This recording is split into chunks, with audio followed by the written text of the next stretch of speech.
Alright, so I want to do a video today about church this morning and to talk about how do we teach women not to abort their babies. So basically, my founding story, I had a forced abortion when I was 16, didn't know whether it was a boy or girl, didn't know how far along I was. And then someone, after I got married, well, before this happened, I was at a pregnancy center and I had blurted out the abortion when I went to go get some free stuff. And someone said, God forgives as far as the east to the west. So as my baby kicked, I'm feeling the truth. I'm feeling like, wait a minute, how old was my baby when the abortion happened? And this and that, and all this stuff's coming to me. And the truth was hitting me hard. So rock bottom is where I hit. I've hit rock bottom a few times in my life, and I couldn't deal with the truth. I really could not believe that that was a baby. I just at the time didn't think I wanted to get fat. I thought that was what pregnancy meant. I had no idea as an AB student in elementary school, and then I graduated early from high school.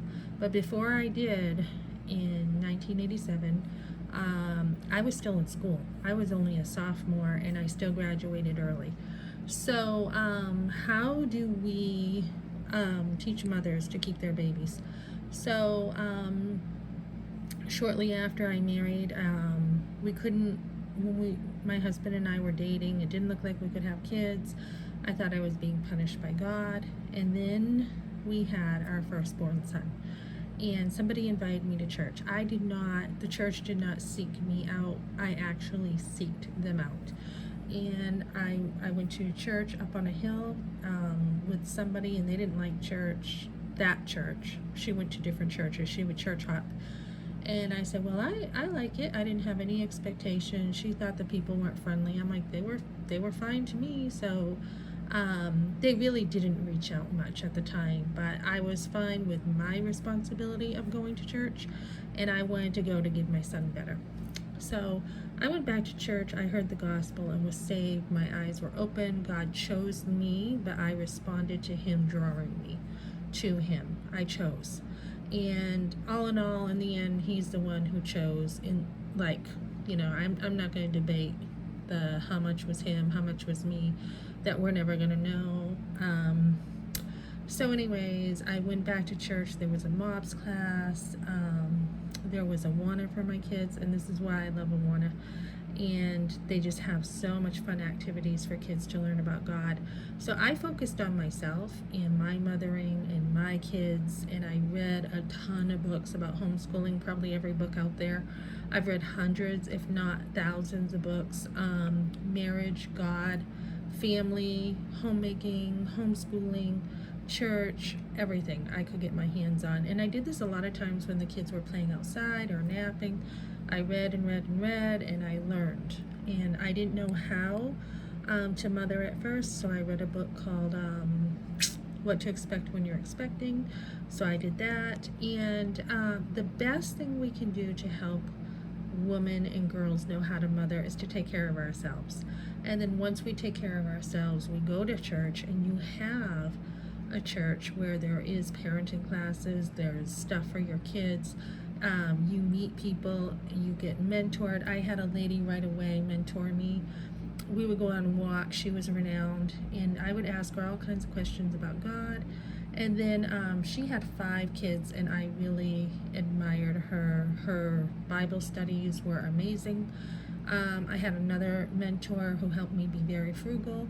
I had another mentor to help me with the home births I had. I had mentoring with the home births.